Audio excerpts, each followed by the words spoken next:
Le Maroc affrontera la Mauritanie ce mardi soir à 20h30 ou 23h, ça dépend un petit peu de l'horaire de chacun, Inch'Allah. Donc c'est un match amical intéressant qui nous attend encore une fois. Vous savez que le Maroc, c'est leur trêve internationale, etc. Ils ont récemment affronté l'Angola avec cette victoire 1-0, notamment sur un but contre son camp, sur un centre de Hachatala. Encore une fois, match quand même assez compliqué de la part des Marocains avec pas mal de fautes subies. C'était un peu compliqué, l'Angola qui défendait très bien. Et derrière, le Maroc qui défendait également bien. Donc c'était un match quand même assez serré et assez compliqué. Encore une fois, donc le Maroc affrontera cette fois-ci à domicile. Cette fois-ci la Mauritanie, Inch'Allah. C'est une équipe qui notamment s'est révélée durant cette dernière Coupe d'Afrique, qui était quand même assez intéressante encore une fois. Donc ça reste quand même un match assez intéressant. Bon, sur le papier on va dire que la Mauritanie c'est une équipe un peu plus faible, un peu dans un cran en dessous par rapport à l'Angola. Donc normalement Inch'Allah le Maroc sera vraiment un peu plus à l'aise face à la Mauritanie, Inch'Allah. Mais bien sûr on est prêt à rien, donc voilà, faut pas les sous-estimer. Encore une fois, faut vraiment pas prendre ce match à la légère, encore une fois. Donc ça restera bien sûr un match de travail cette fois-ci, bien entendu. Donc voilà, c'est un match intéressant, il faudra tester un maximum de joueurs. Vous savez que récemment le Maroc, il y a pas mal de joueurs qui ont opté pour le pays. Voilà, des Lerjim, des Brahim Diaz, des Ben Seguir, pas mal de joueurs qui ont joué leur première minute de jeu avec sous le maillot marocain durant l'Angola, face à l'Angola justement. Donc voilà, normalement ce sera un match quand même assez intéressant. Encore une fois, un match de travail, encore une fois. Donc vous savez que Walid Regragui essaye de trouver le meilleur dispositif possible justement afin de trouver la meilleure compo, la meilleure 11 justement afin de gagner cette prochaine Coupe d'Afrique à domicile, Inch'Allah, Coupe d'Afrique 2025, vous le savez, au Maroc.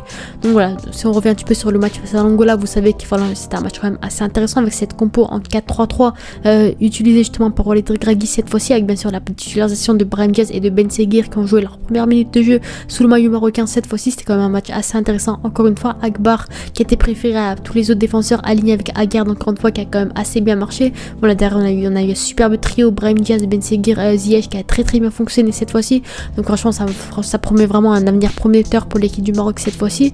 Et voilà, avec des joueurs qui sont rentrés comme de Rahimi qui a notamment été vraiment très intéressant, qui a pu marquer un but notamment.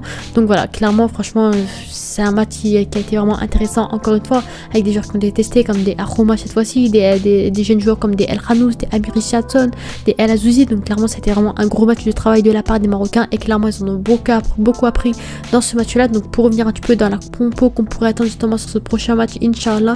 Donc voilà, comment un petit peu la liste justement qui a été dévoilée par Walid Regragui sur les joueurs qui pourraient potentiellement jouer leur première minute, qui pourraient jouer justement ce prochain match face à la Mauritanie cette fois-ci. Clairement pour moi il faut prioriser les jeunes joueurs. Encore une fois, clairement c'est pas un gros match qui nous attend, c'est que un match amical, un match de travail contre une équipe africaine. Donc c'est vraiment le meilleur moment possible afin de tester un maximum de joueurs, un maximum de dispositifs, encore une fois. Donc bien sûr, clairement pour moi on pourrait tester des joueurs comme des Chadjiriat, peut-être des Lerjim potentiellement, qui pour moi clairement c'est des jeunes joueurs, mais clairement c'est l'avenir et le futur du Maroc. Encore une fois, c'est la future génération. Encore une fois, peut-être essayer des El Khanous, des Richardson potentiellement, des Aroumaj, des Rahimi clairement qui étaient intéressants encore une fois. Donc pour moi clairement le Maroc a vraiment de très bons joueurs à quasiment tous les postes. Certes le fléau en tant que numéro 9 c'était vraiment compliqué. On sait clairement que Enisri avec le Maroc c'est pas un joueur qui est en grande forme. On sait clairement qu'avec le FC Séville c'est vraiment un tueur devant les cages, mais avec le Maroc c'est très compliqué. Il est vraiment pas bon devant le but, tout comme El Kaabi au dernier match, c'était vraiment compliqué pour lui, malgré le fait que El Kaabi il a quand même fait une bonne canne avec les peu de minutes de jeu qu'il a eu clairement. Et durant le contre l'Angola c'était vraiment bien plus compliqué. Il a eu la confiance de Regragui certes, mais derrière il a pas été efficace devant les buts, et malheureusement le Maroc n'a pas pu marquer un but grâce à El Kaabi, notamment avec notamment cette occasion manquée où il aurait juste fallu toucher le ballon, il aurait pu marquer un but, mais clairement malheureusement ça n'a pas suffi. Ça a été quand même compliqué de la part des Marocains encore une fois. Et derrière Rahimi a vraiment fait une superbe entrée encore une fois. Donc clairement pour moi ça peut être vraiment un très bon buteur encore une fois. Donc comme un peu la compo, celle que je pourrais voir, tu peux imaginer, je mettrais bien sûr Bounou dans les cages encore une fois. En défense je changerais bien sûr par rapport à l'Angola avec Hakimi et Aguerd, ça bouge pas encore une fois. Clairement pour moi c'est des joueurs qui franchement c'est des tauliers, des piliers justement de cette équipe du Maroc, encore une fois, qui bougeront jamais de ce 11 du Maroc, bien sûr avec Chadjiriat potentiellement pour accompagner Aguerd. Clairement pour moi Chadjiriat c'est un joueur qui a un bien meilleur potentiel que Akbar par exemple, et clairement pour moi il fait un superbe début de saison, qui est très bon en Liga avec le Betis Séville. Donc clairement franchement Chadjiriat clairement il pourrait mériter justement cette titularisation au sein du Maroc justement sous le maillot marocain encore une fois. Et sur le côté gauche on connaît Tchetala, encore une fois ses qualité de jeu très intéressante. Mohamed Chibi pour moi c'est clairement un joueur de rotation, un joueur au pire des cas en cas de crise, si jamais il y a vraiment personne on le met sur le côté gauche. Mais clairement pour moi Youssef Lerjim c'est clairement un joueur qui peut mériter justement des minutes de jeu face à la Mauritanie. Clairement c'est un joueur qui a les compétences et les qualités qu'il faut, et clairement pour moi c'est un joueur à titulariser potentiellement sur ce prochain match Inch'Allah. Et au milieu de terrain je partirai sur la milieu à 3 avec Amrabat, Richardson et Brahim Diaz encore une fois. Donc pour moi clairement Brahim Diaz pourrait mériter du temps de jeu encore avec le Maroc. C'est clairement que ça durant les prochaines années, durant la prochaine Coupe d'Afrique Inch'Allah, Inch'Allah, c'est clairement un joueur qui sera l'un des joueurs majeurs de ce 11 du Maroc, qui pourra vraiment faire les différences, etc. Donc clairement, pour moi, c'est le moment ou jamais pour qu'il puisse s'adapter sous le maillot marocain et sous le maillot africain. Voilà, sous les couleurs africaines, on va dire, c'est un joueur qui clairement doit s'habituer au style de jeu africain, et clairement, c'est le moment ou jamais contre l'Angola et contre la Mauritanie, afin justement de s'adapter justement à ce style de jeu là, encore une fois, et à ses coéquipiers, bien entendu. Et clairement, bien sûr, je mettrai bien sûr Amrabat et un Richardson en tant que numéro 6, numéro 8 potentiellement. Au dernier match, on a eu droit à un Unai qui malheureusement était comme assez décevant, on va pas se le cacher. Et Richardson, il a fait une petite entrée de jeu, clairement pour moi il peut mériter un peu plus de temps de jeu. Ça fait des années, enfin non, j'abuse un petit peu, des mois et des mois qu'il attend quand même ses minutes de jeu, sa titularisation, sa première titularisation encore une fois. Et clairement pour moi c'est le moment où jamais de le titulariser encore une fois. C'est clairement un joueur qui a le potentiel qu'il faut, c'est clairement le futur du Maroc. Donc franchement pour moi c'est le moment où jamais de le titulariser encore une fois. Et bien sûr Amrabat encore une fois, c'est clairement lui aussi, tout comme Aguerd et Hakimi, c'est un des joueurs qui franchement bougera quasiment jamais de ce 11 marocain. Donc franchement pour moi c'est mérité bien sûr. Après peut-être au milieu de terrain on peut penser à El Khanous, qui bien sûr tout comme je le pense aussi, c'est clairement un joueur qui a bien sûr ses compétences et les qualités qu'il faut pour être titulaire dans ce 11 marocain encore une fois. Mais pour moi j'ai préféré peut-être un peu plus Richardson, qui est un peu plus adapté à ce poste là de numéro 6, numéro 8 potentiellement. Et clairement pour moi El Khanous ça peut clairement être un très bon joueur également encore une fois, et El Azouzi aussi bien sûr.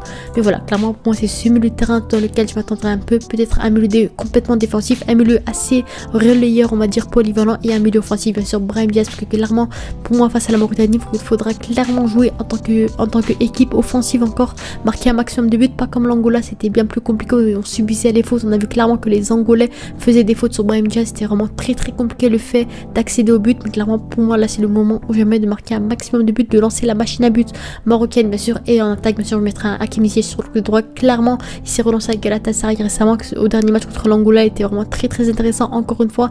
On a clairement vu ses qualités de jeu, ses qualités de passe surtout qui étaient vraiment impressionnantes. Donc clairement pour moi Hakimi Ziyech pourrait mériter ce rôle là, avec cette connexion entre Brahim Diaz et Ziyech, clairement c'est vraiment une masterclass. Donc pour moi franchement il pourrait mériter cette titularisation encore une fois. Je testerai cette fois-ci Arromage sur le côté gauche, on a vu clairement que Elias Benseghir s'était très bien adapté sous le maillot marocain, franchement il a fait de bons débuts, une bonne première titularisation, des premières minutes de jeu intéressantes. Donc clairement moi Benseghir ça peut être un joueur intéressant encore une fois, mais clairement je mettrais peut-être Arromage sur le côté gauche. C'est un joueur qu'on a malheureusement on n'a pas pu beaucoup le voir sous le maillot marocain, il a fait peut-être une petite entrée de jeu face à l'Angola, et franchement lui aussi je trouve qu'il a un énorme potentiel encore une fois. Donc pour moi c'est vraiment un joueur à tester encore une fois sur le côté gauche potentiellement. Donc franchement c'est un joueur que j'aimerais tester contre la Mauritanie. Et on pourrait mettre sur Rahimi encore une fois, Soufiane Rahimi, qui pour moi bon, on sait que El Kaabi et Nisri malheureusement c'est vraiment des machines à but avec leur club, et avec le Maroc c'est un peu plus compliqué, ils sont moins efficaces devant les buts. On a clairement vu que Rahimi c'est vraiment un renard des surfaces, il a vraiment les compétences qu'il faut, l'expérience qu'il faut afin de mettre un maximum de ballons au fond des filets. Donc clairement pour moi Rahimi c'est un joueur qui est vraiment perspicace devant les buts, et c'est vraiment le genre de joueur que le Maroc veut justement, peut-être un joueur qui pourrait récupérer pour la première fois de centres de Ziyech qui sont vraiment excellents. Donc pour moi franchement Rahimi peut être vraiment intéressant, pourrait mériter justement cette titularisation en tant que numéro 9 sous le maillot marocain. Encore une fois franchement le Maroc n'a rien à perdre, encore une fois ça reste qu'un match amical encore une fois. Donc franchement pour moi Rahimi c'est clairement un joueur qui pourrait être titularisé face à la Mauritanie justement. Donc voilà, dites-moi vos avis en commentaire sur la composition. Clairement pour moi c'est vraiment des joueurs que j'aimerais absolument voir dans ce 11 marocain face à la Mauritanie, c'est clairement Lerjim et Chadji clairement, et bien sûr Rahimi. Encore une fois pour moi c'est trois joueurs qui pourraient mériter justement d'être dans ce 11 du Maroc face à la Mauritanie. Encore une fois dites-moi vos avis en commentaire, mais clairement franchement c'est des joueurs, Chadji surtout pour moi c'est clairement le futur Romain Saïs de l'équipe nationale, clairement le futur plus grand défenseur marocain encore une fois, qui pourrait vraiment faire une très bonne charnière avec Naïf Aguerd encore une fois. Donc dites-moi vos avis en commentaire, c'était mignon. Clairement je pense que voilà le Maroc pourrait gagner ce match là, peut-être large sans manquer de respect, peut-être voir un petit peu ce qui pourrait se passer. Mais on sait clairement que la Mauritanie c'est une équipe à ne pas sous-estimer, qui avait notamment tenu en échec justement cette équipe d'Algérie.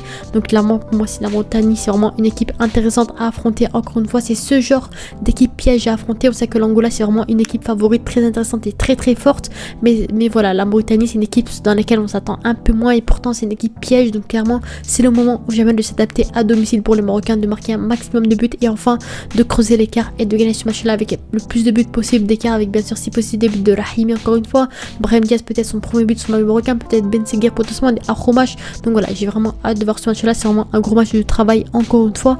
Donc voilà c'était mignon, n'hésitez pas à vous abonner et à la prochaine, ciao.